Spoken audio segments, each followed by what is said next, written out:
Capítulo 44. Elinor, retrocediendo con una mirada de horror al verlo, obedeció al primer impulso de su corazón y se volvió a toda prisa para abandonar la habitación. Su mano ya se encontraba en el tirador de la puerta cuando Willoughby la detuvo al avanzar rápidamente hacia ella y decirle, en un tono más imperativo que suplicante: «Señorita Dashwood, media hora, 10 minutos, le ruego que se quede». «No, señor», replicó ella con firmeza, «no me quedaré. Nada tengo que ver yo en sus asuntos. Supongo que los criados olvidaron decirle que el señor Palmer no se encontraba en casa». «Aunque me hubieran dicho», exclamó él con gran vehemencia, «que el señor Palmer y toda su parentela estaban en el infierno, no me habrían movido de la puerta. Es con usted que quiero hablar, solo con usted». «¿Conmigo?». Había enorme asombro en su voz. «Bien, señor, sea rápido, y si le es posible, menos vehemente». «Siéntese y acataré ambas órdenes». Elinor vaciló, no sabía qué hacer. La posibilidad de que llegara el coronel Brandon y lo encontrara ahí se le cruzó por la mente, pero le había prometido escucharlo, y en ello estaba comprometida su curiosidad no menos que su honor. Tras un momento de reflexión, entonces, que la llevó a concluir que la prudencia exigía darse prisa y que su consentimiento era lo que mejor podía lograrlo, caminó en silencio hacia la mesa y se sentó. Él ocupó una silla frente a ella, y durante medio minuto no cruzaron palabra. «Le ruego sea rápido, señor», le dijo Elinor en tono impaciente. «No tengo tiempo que perder». Sentado con aire de profunda meditación, él pareció no haberla oído. «Su hermana», dijo abruptamente un momento después, «está fuera de peligro. El criado me lo dijo. Gracias a Dios. Pero ¿es verdad? ¿Realmente es verdad?». Elinor no le respondió. Repitió él entonces la pregunta, con mayor urgencia aún. «Por el amor de Dios, dígamelo, ¿está o no está fuera de peligro?». «Esperamos que lo esté». Willoughby se levantó y cruzó la habitación. «Si hubiera sabido tan solo media hora antes, pero ya que estoy aquí», habló con forzada vivacidad mientras volvía a la mesa. «¿Qué importa? Por esta vez, señorita Dashwood, quizás sea la última vez. Alegrémonos juntos. Estoy de humor para la alegría. Dígame sinceramente». Sus mejillas se iluminaron de un rubor más profundo. «¿Cree que soy más un canalla o un necio?». Elinor lo contempló más estupefacta que nunca. Comenzó a pensar que debía estar ebrio. Era lo único que podía explicar tan extraña visita, tan insólitos modales, y con esta impresión se puso inmediatamente de pie diciendo: «Señor Willoughby, le aconsejaría en este momento que volviera a Combe. No puedo seguir perdiendo el tiempo con usted. Sea lo que fuere que desea tratar conmigo, será mejor que reflexione y me lo explique mañana». «La comprendo», replicó él con una sonrisa expresiva y voz perfectamente tranquila. «Sí, estoy muy ebrio. Una pinta de cerveza con que acompañé las carnes frías que comí en Marlborough bastó para trastornarme». «¿En Marlborough?». «Sí, salí de Londres hoy a las 8 de la mañana, y los únicos 10 minutos que pasé fuera de mi calesín desde esa hora fueron los que dediqué a una ligera merienda en Marlborough».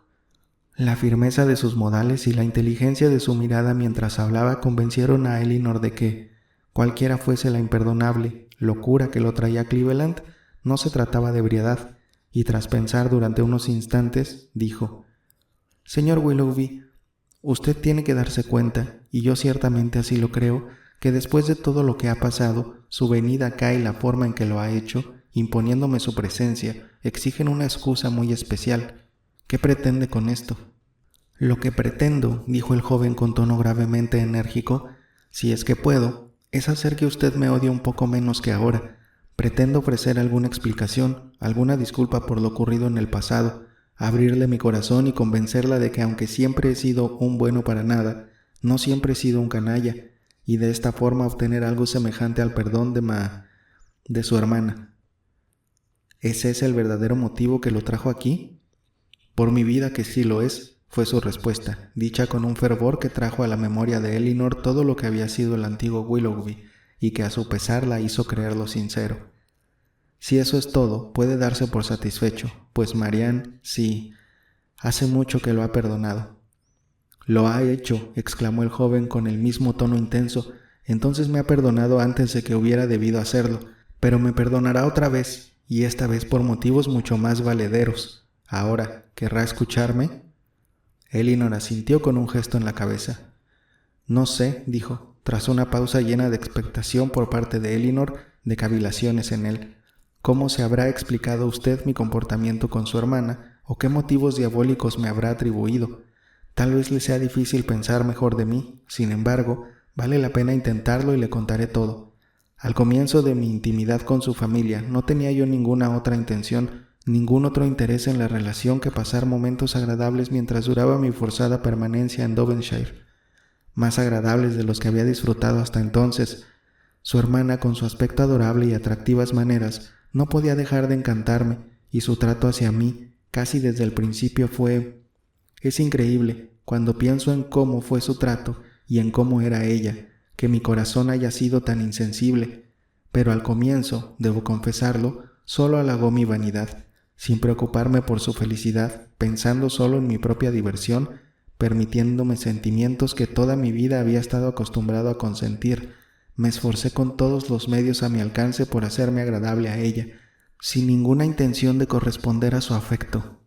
En este punto, la señorita Dashwood, lanzándole una mirada del más airado desprecio, lo detuvo diciéndole: «No vale la pena, señor Willoughby, que siga hablando, o que yo siga escuchándolo. A un comienzo como este nada puede seguirle. No me angustie haciéndome oír más sobre este asunto». «Insisto en que lo escuche todo», replicó él. «Nunca fui dueño de una gran fortuna y siempre he sido de gustos caros. Siempre me he asociado con gente de ingresos mayores que los míos. Desde mi mayoría de edad, o incluso antes, creo, año tras año han aumentado mis deudas, y aunque la muerte de mi anciana prima, la señora Smith, me liberaría de ellas, dado que se trata de un hecho incierto y posiblemente muy distante, durante algún tiempo había tenido la intención de reconstruir mi situación a través del matrimonio con una mujer de fortuna. Una relación con su hermana no era, por tanto, pensable, y así me encontraba actuando con una ruindad, egoísmo y crueldad que ninguna mirada de indignación o desprecio, ni siquiera la suya, señorita Dashwood, podría censurar bastante, y siempre con el propósito de conquistar su afecto, sin intenciones de corresponderlo. Pero hay una cosa que puede decirse a mi favor, incluso en ese horrendo estado de egoísta vanidad, y es que no sabía la profundidad del daño que tramaba, porque en ese entonces no sabía lo que era amar. Pero, ¿alguna vez lo he sabido?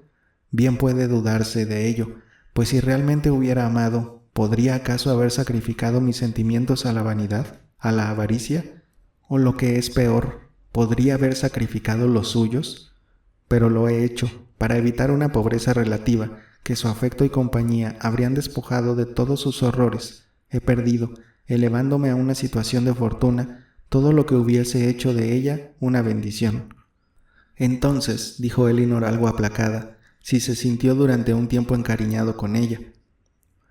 Haber resistido tantos atractivos, haber rechazado tal ternura, ¿qué hombre en el mundo lo habría hecho? Sí, poco a poco, sin darme cuenta, me encontré sinceramente enamorado de ella, y las horas más felices de mi vida fueron las que pasé con ella, cuando sentía que mis intenciones eran estrictamente honorables y mis sentimientos intachables. Incluso entonces, sin embargo, cuando estaba completamente decidido a plantearle mi amor, me permití contra todo decoro postergar día a día el momento de hacerlo, llevado por mi renuencia a establecer un compromiso mientras siguiera en tan grandes apuros económicos. No voy a justificar esto, ni la detendré si usted quiere explayarse sobre lo absurdo, y peor que absurdo, de dudar en comprometer mi palabra allí donde mi honor ya estaba comprometido. Los hechos han demostrado cuán neciamente astuto fui, trabajando tanto para regalarme la posibilidad de hacerme despreciable y desgraciado para siempre. Por último, sin embargo, me resolví y decidí que en la primera oportunidad en que pudiera hablarle a solas, justificaría las atenciones que sin cesar le había prodigado y le declararía abiertamente un afecto que ya había hecho tanto por mostrarle. Pero entre tanto, en el intervalo de las pocas horas que transcurrían antes de que se me presentara la oportunidad de hablar con ella en privado, algo ocurrió, una desafortunada circunstancia que destruyó toda mi resolución y con ella todo mi bienestar. Algo se descubrió, aquí vaciló y bajó los ojos. La señorita Smith había sabido de una u otra forma, me imagino que a través de algún pariente lejano que quería privarme de su favor, sobre un asunto, una relación, pero no es necesario que me explaye sobre eso, añadió, mirándola ruborizado y con aire interrogativo. A través de su amistad tan íntima, probablemente está al tanto de toda la historia desde hace mucho. Lo estoy, respondió Elinor, también ruborizándose y volviéndose a endurecer su corazón contra cualquier sentimiento de compasión hacia él. Estoy enterada de todo, y de qué forma podrá disculpar con sus explicaciones ni la más pequeña parte de su culpa en ese atroz asunto es más de lo que puedo imaginar. Recuerde, exclamó Willoughby, ¿por boca de quién le llegó esa historia? ¿Podía acaso ser imparcial? Admito que debí respetar la condición y la persona misma de esa joven. No es mi intención justificarme, pero tampoco puedo permitirle a usted suponer que no tengo nada que argumentar, que porque sufrió era irreprochable, y que porque yo era un libertino, ella debía ser una santa. Sí, la vehemencia de sus pasiones, la debilidad de su entendimiento, pero no quiero defenderme. Su afecto por mí mereció un mejor trato, y a menudo recuerdo con enormes sentimientos de culpa esa ternura que durante un muy breve lapso tuvo el poder de crear en mí una réplica. Cómo quisiera de todo corazón que ello nunca hubiera ocurrido, pero el daño que me hice a mí es mayor que el suyo, y he dañado a alguien cuyo afecto por mí, puedo decirlo, era apenas menos ardiente que el de ella, y cuya inteligencia, cuán infinitamente superior. Pero su indiferencia hacia esa desdichada niña, debo decirlo, por desagradable que me sea discutir un asunto como este, su indiferencia no es excusa para la cruel manera en que la abandonó. No imaginé que ninguna debilidad, ninguna carencia natural de entendimiento en ella disculpa la insensible crueldad que usted mostró. Usted tiene que haber sabido que mientras se divertía en Devonshire con nuevos planes, siempre alegre, siempre feliz, ella se veía reducida a la más total indigencia. Pero le doy mi palabra, yo no lo sabía, replicó Willoughby con enorme vehemencia. No recordaba no haberle dado mi dirección, y el simple sentido común le debería haber indicado cómo encontrarla. Bien, señor. ¿Y qué dijo la señora Smith? De inmediato me censuró la ofensa que había cometido, y puede deducirse cuán grande fue mi confusión, la pureza de su vida, sus ideas convencionales, su ignorancia del mundo, todo estaba en contra mía. No podía yo negar el asunto, y vanos fueron todos mis esfuerzos por suavizarlo. Estaba predispuesta de antemano, según creo, a dudar de la moralidad de mi conducta en general, y además estaba disgustada con la muy escasa atención, el brevísimo tiempo que le había dedicado en esa visita mía. En pocas palabras, terminó en una ruptura total. Una sola cosa me habría salvado. En lo más extremado de su moralidad, pobre mujer, ofreció olvidar el pasado si me casaba con Elisa. Eso era impensable. Y así fui formalmente expulsado de su favor y de su casa. Debía salir de allí a la mañana siguiente, y la noche anterior la pasé reflexionando en cuál debía ser mi conducta futura. La lucha fue grande, pero terminó demasiado pronto. Mi afecto por Marianne, mi total seguridad sobre el cariño de ella, todo fue insuficiente para contrarrestar el miedo a la pobreza, o hacerme ya en esas falsas ideas sobre la necesidad de riqueza que tan naturales me eran, y que una sociedad dispendiosa me había enseñado a cultivar. Tenía motivos para creerme seguro de la aceptación de mi actual esposa si optaba por ella, y logré persuadirme de que esa era la única salida que la prudencia común aconsejaba. Todavía, sin embargo, me aguardaba una dura situación antes de poder partir de Devonshire. Estaba comprometido a cenar con ustedes ese mismo día, y por tanto necesitaba una excusa para faltar a ese compromiso. Me debatí largamente entre escribir esa excusa o presentarla en persona. Sentía que sería terrible ver a Marianne e incluso dudaba si podría verla de nuevo y seguir siendo capaz de persistir en mi decisión. En ese punto, sin embargo, subestimé mi propia capacidad, según ha sido demostrado por los hechos, porque la vi que era desdichada y la dejé desdichada, y la dejé, esperando no verla nunca más. «Pero, ¿por qué fue, señor Willoughby?», dijo Elinor con tono de reproche. «Una nota habría bastado. ¿Por qué fue necesario ir en persona?» «Fue necesario a mi orgullo. No soportaba irme de allí en una forma que permitiera que ustedes, o el resto de los vecinos, sospecharan nada de lo que realmente había ocurrido entre la señora Smith y yo, y decidí entonces detenerme en su casa de camino a Honiton. Ver a su querida hermana, sin embargo, fue terrible, y para empeorar las cosas, la encontré sola. Ustedes habían salido no sé a dónde. Tan solo la tarde anterior la había dejado tan completa y firmemente decidido en mi interior a hacer lo correcto. En unas pocas horas nos habríamos comprometido para siempre, y recuerdo qué feliz, qué alegre me sentía mientras iba de la casa de Allenham satisfecho conmigo mismo, encantado con todo el mundo. Pero en ese encuentro, el último de nuestra amistad, llegué a ella con un sentimiento de culpa que casi me quitó toda capacidad de fingir. Su dolor, su desilusión, su profunda pena, cuando le dije que debía dejar Devonshire tan de repente, jamás lo olvidaré. Y ello unido a tanta fe, tanta confianza en mí. Oh Dios, qué canalla sin sentimientos fui. Callaron ambos por algunos instantes. Elinor fue la primera en hablar. ¿Le dijo que volvería pronto? No sé lo que dije, replicó él impaciente, menos de lo que me exigía el pasado, sin ninguna duda, y con toda probabilidad mucho más de lo que justificaba el futuro. No puedo pensar en eso, no servirá de nada. Y después llegó su querida madre, a torturarme más aún con toda su bondad y confianza. Gracias a Dios que sí me torturó. Qué infeliz me sentí. Señorita Dashwood, no puedo imaginarse qué consuelo es mirar hacia atrás y ver cuán infeliz me sentí. Es tan enorme el rencor que me guardo por la estúpida, canallesca locura de mi propio corazón, que todos los sufrimientos que en el pasado tuve por su causa, hoy no son sino sentimientos de triunfo y gozo. En fin, abandoné todo lo que amaba y me dirigí hacia quienes, en el mejor de los casos, solo sentía indiferencia. Mi viaje a la ciudad, en mi propio carruaje, tan tedioso, sin nadie con quien hablar. Qué pensamientos alegres, qué gratas perspectivas por delante. Y cuando recordaba a Barton, qué imagen consoladora. Ah, sí fue un viaje espléndido. Se detuvo. En fin, señor, dijo Elinor, que aunque compadeciéndolo se impacientaba por verlo partir. ¿Y es eso todo? Todo, no. ¿Ha olvidado acaso lo que ocurrió en la ciudad? ¿Esa carta infame? ¿Se la mostró? Sí, vi todas las notas que se escribieron. Cuando recibí la primera, que me llegó de inmediato, pues todo el tiempo estuve en la ciudad, lo que sentí fue, como se dice comúnmente, imposible de expresar. En palabras más sencillas, quizá demasiado sencillas para despertar ninguna emoción, mis sentimientos fueron muy, muy dolorosos. Cada línea, cada palabra fue, en la trillada frase que prohibiría a su querida autora, si estuviera aquí, una puñalada en mi corazón. Saber que Marianne estaba en la ciudad fue, en el mismo lenguaje, un rayo. Rayos y puñaladas, ¿cómo me habría reprendido? Su gusto, sus opiniones, creo que las conozco mejor que las mías, y con toda seguridad las aprecio más.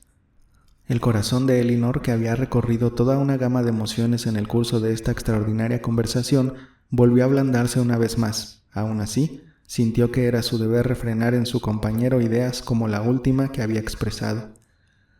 Eso no está bien, señor Willoughby. Recuerde que está casado. Hábleme solo de aquello que su conciencia estima necesario que yo escuche. La nota de Marianne, en que me decía que yo todavía le era tan querido como antes, que pese a las muchas, muchas semanas en que habíamos estado separados, ella seguía tan fiel en sus sentimientos y tan llena de confianza en la fidelidad de los míos como siempre, despertó todos mis remordimientos.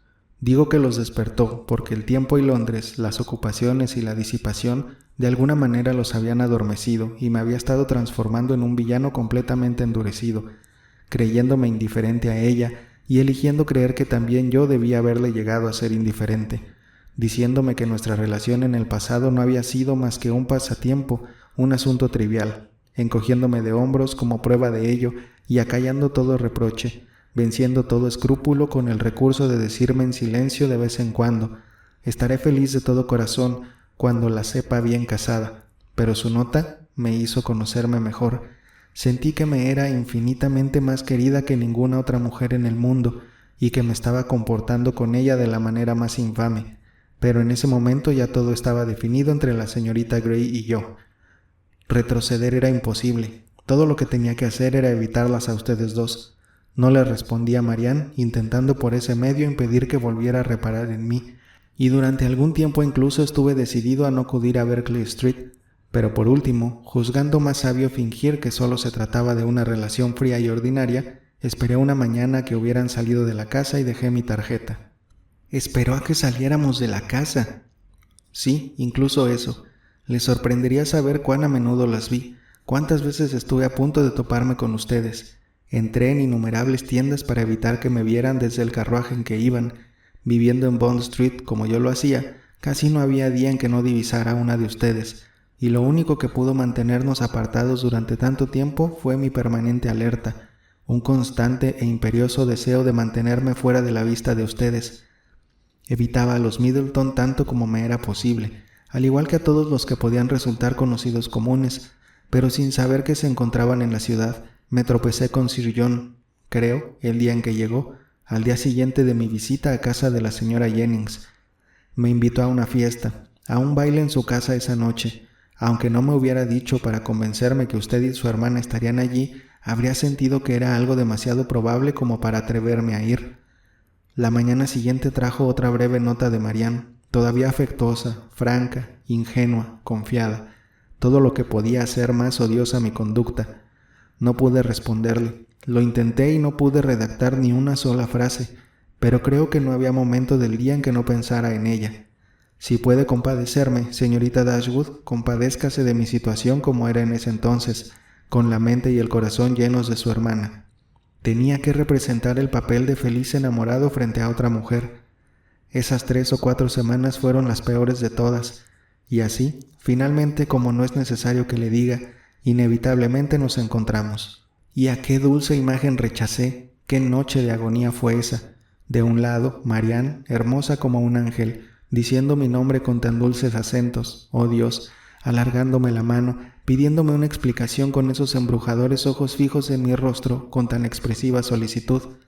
Y Sofía, celosa como el demonio, por el otro lado, mirando todo lo que... En fin, ¿qué importa ahora? Ya todo ha terminado. ¡Qué noche aquella!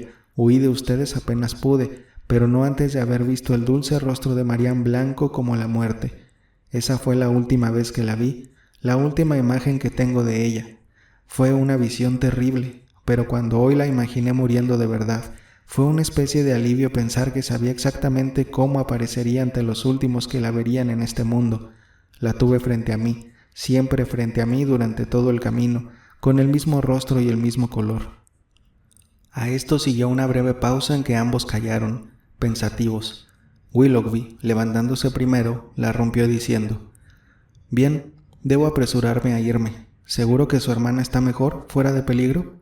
«Sí, estamos seguros. También su pobre madre, con lo que adora a Marianne». «Pero la carta, señor Willoughby, su propia carta, ¿no tiene nada que decir al respecto?» «Sí, esa en particular. Su hermana me escribió la mañana siguiente misma, como sabe, ya sabe usted lo que allí decía. Yo estaba desayunando donde los Ellison, y desde el lugar donde me alojaba me llevaron su carta, junto con otras, y pasó que Sofía la vio antes que yo, y su porte, la elegancia del papel, la letra, todo le despertó inmediatas sospechas.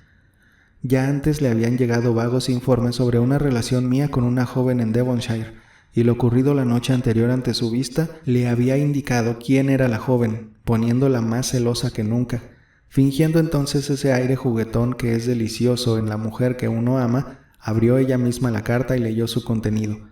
Fue un buen pago a su desfachatez. Leyó las palabras que la hicieron infeliz. Yo podría haber soportado su infelicidad, pero su cólera, su inquina, de cualquier forma había que calmarlas. Y así, ¿qué piensa del estilo epistolar de mi esposa? Delicado, tierno, verdaderamente femenino, ¿verdad? Su esposa, pero si la carta venía de su puño y letra. Sí, pero mi único crédito es haber copiado servilmente frases que me avergonzaba firmar. El original fue enteramente de ella, sus propias felices ideas y gentil redacción.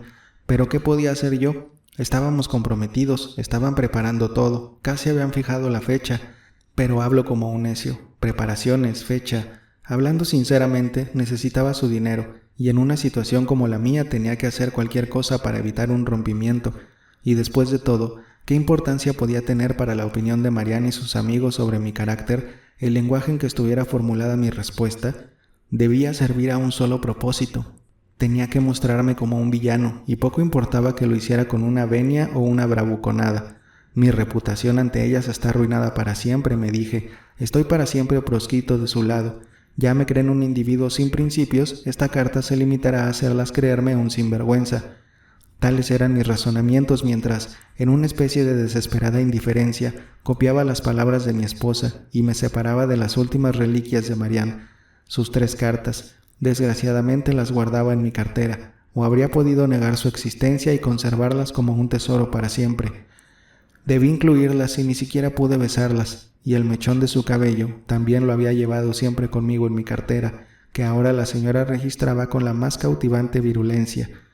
Ese querido mechón, todo, cada recuerdo me fue arrancado. Está muy equivocado, señor Willoughby. Son muy censurables sus palabras, dijo Elinor mientras su voz, a su pesar, traicionaba la compasión que sentía. No debía hablar de esta forma, ni de la señora Willoughby ni de mi hermana. Usted hizo su propia elección, nadie se la impuso. Su esposa tiene derecho a su gentileza, a su respeto, al menos. Debe quererlo, o no se habría casado con usted. Tratarla en forma descortés, hablar de ella despreciativamente, no repara lo hecho a Marianne, ni creo que alivie su propia conciencia. No me hable de mi esposa, dijo él con un profundo suspiro. Ella no merece su compasión. Sabía que no la quería cuando nos casamos. Bien nos casamos, vinimos a Combe Magna buscando ser felices, y después volvimos a la ciudad buscando estar alegres, y ahora, ¿me compadece, señorita Dashwood, o he dicho todo esto en vano? En su opinión, soy, aunque sea tan solo un poco, soy menos culpable que antes. ¿No siempre fueron incorrectas mis intenciones? ¿He justificado algo de mi culpa? Sí, ciertamente he eliminado algo de ella, una pequeña parte. Ha probado ser en general menos culpable de lo que había creído. Ha demostrado que su corazón es menos perverso, mucho menos perverso, pero me es difícil saber, en cuanto a la infelicidad que ha causado, me es difícil saber cómo podría haber sido peor. ¿Le contará a su hermana cuando se haya recuperado lo que le he dicho? Permítame aligerar un poco mi culpa también en su opinión. Me dice que ya me ha perdonado. Permítame creer que un mejor conocimiento de mi corazón, de mis actuales sentimientos, arrancará de ella un perdón más espontáneo, más natural, más dulce, menos señorial. Cuéntele de mi desdicha y mi arrepentimiento. Dígale que mi corazón nunca le fue infiel y, si lo desea, que en la actualidad me es más querida que nunca. Le diré todo cuanto sea necesario para lo que, relativamente, pueda llamarse su justificación, pero no me ha explicado el motivo específico de su actual visita, ni cómo supo de su enfermedad. Anoche, en el foyer del Drury Lane, me topé con Sir John Middleton, y cuando vio quién era, nuestro primer encuentro en estos 2 meses, me dirigió la palabra. Que hubiera cortado conmigo desde mi matrimonio no me causaba sorpresa ni resentimiento. En ese momento, sin embargo, con su alma buena, honesta y tonta, llena de indignación contra mí y preocupación por su hermana, no pudo resistir la tentación de contarme lo que él creyó que debía, aunque no pensó que lo hiciese, afectarme de manera tan terrible. Tan bruscamente como pudo, entonces, me contó que Marianne Dashwood se estaba muriendo de una fiebre pútrida en Cleveland. Una carta de la señora Jennings, recibida esa mañana, anunciaba que el peligro era inminente. El temor había alejado a los Palmer, etc. El golpe fue demasiado fuerte para permitirme fingir insensibilidad. Incluso ante el poco perspicaz Sir John, su corazón se ablandó al ver cómo sufría el mío, y una parte tan grande de su inquina se había esfumado cuando nos despedimos, que casi llegó a estrecharme la mano, mientras me recordaba una vieja promesa sobre un cachorro pointer. Lo que sentí al escuchar que su hermana estaba muriendo, y muriendo creyéndome el mayor villano del mundo, despreciándome, odiándome en sus últimos momentos, porque, ¿cómo saber qué horrendos planes no me habrían imputado? Estaba seguro de que al menos una persona podía hacerme aparecer capaz de todo.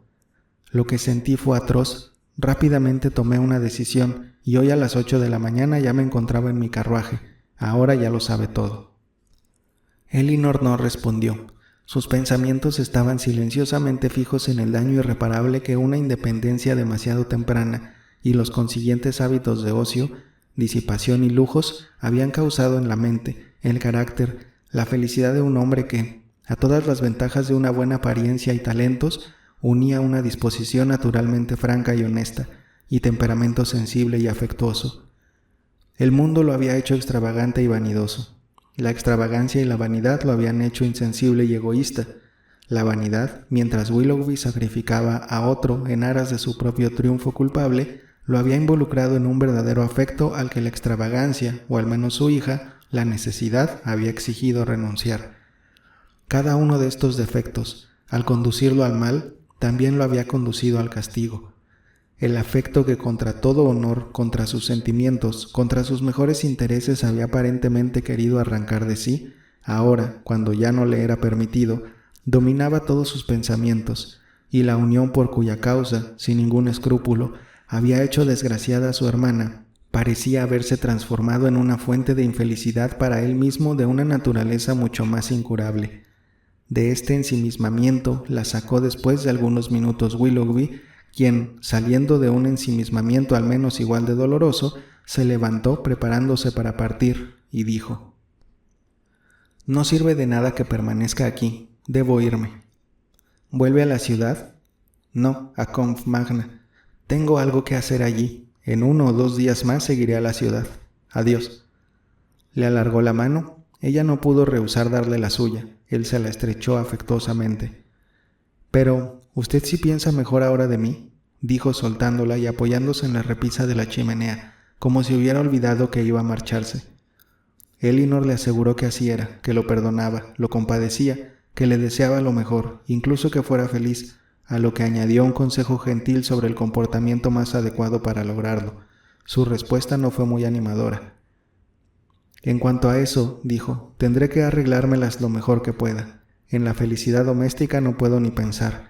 Sin embargo, si usted y su familia tienen algún interés en mi suerte y en mis actos, puede ser la manera, puede ponerme en guardia, al menos, puede ser algo por lo que vivir. A Marianne, de todas maneras, la he perdido para siempre. Incluso si, por algún bendito azar, me encontrara libre de nuevo». Elinor lo detuvo con un reproche. «Bien», dijo él, «una vez más adiós. Me iré ahora y viviré temiendo que ocurra una sola cosa». «¿A qué se refiere?» «Al matrimonio de su hermana».